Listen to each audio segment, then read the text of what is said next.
A family sitting next to me in a restaurant is so disconnected from one another. The father and his two daughters have their phones out. Mom doesn't have one, or she chooses to keep it put away.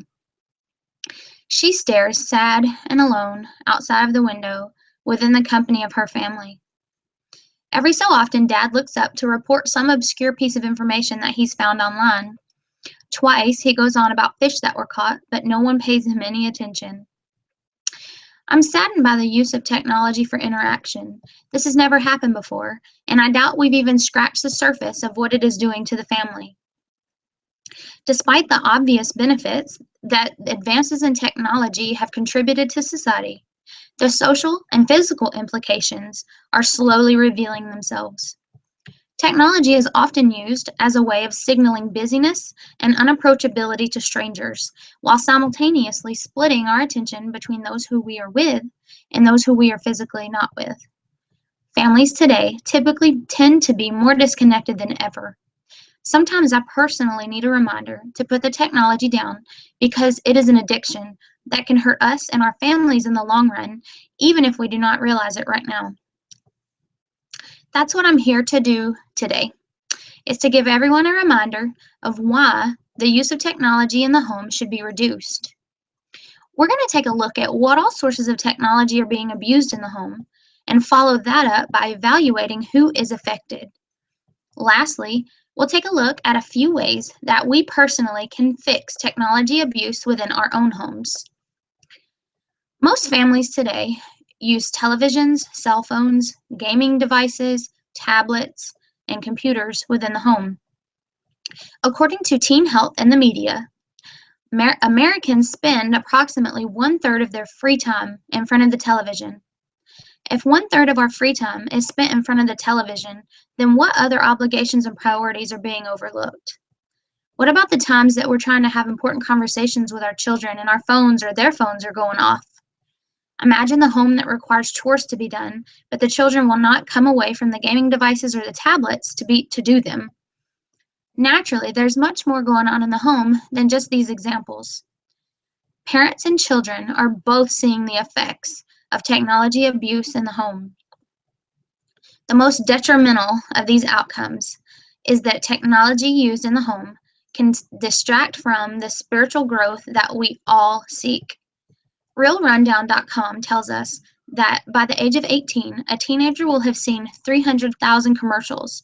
100,000 of these may be commercials that contain beer. Similarly, sex, crimes, and violence are frequently depicted on television and may have negative effects on impressionable children and adults.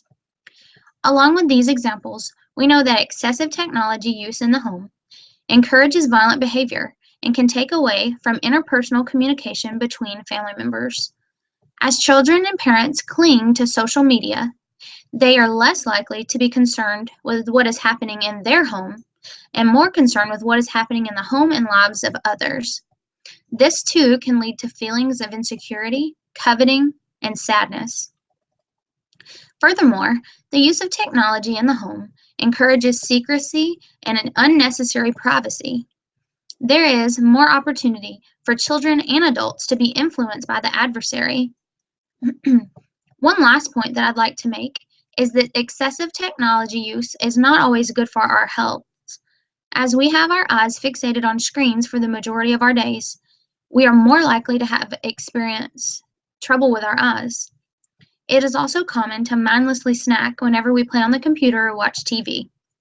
As we spend a lot of time in front of the television or gaming consoles, we are less likely to be physically active. Especially children and adults who choose to play games a lot are more likely to lose the benefits of physical activity.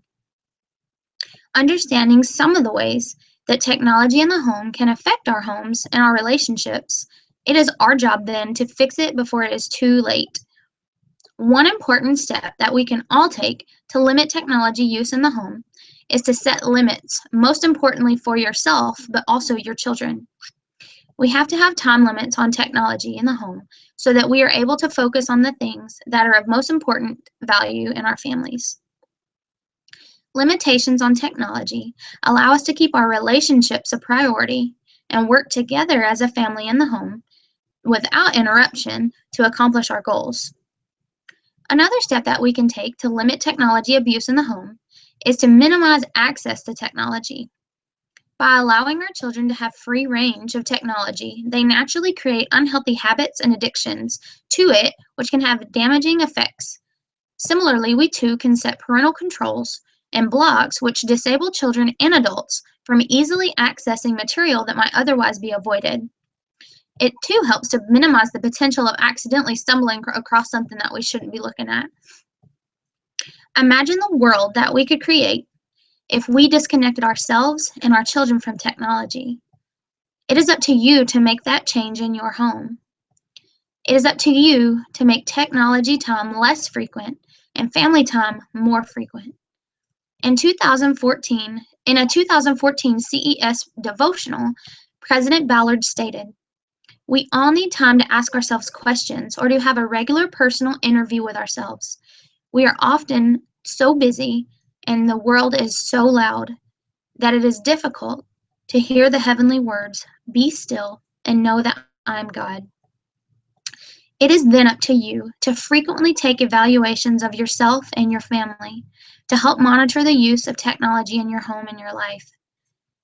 If we can each diffuse technology abuse in our own homes, imagine the world that we could create. Just each of your small changes has the potential to change the new normal in generations of lives. If the technology in our lives is too loud, we are not able to have a family that is centered on the gospel of Jesus Christ. We must take a stand against technology and get our families back.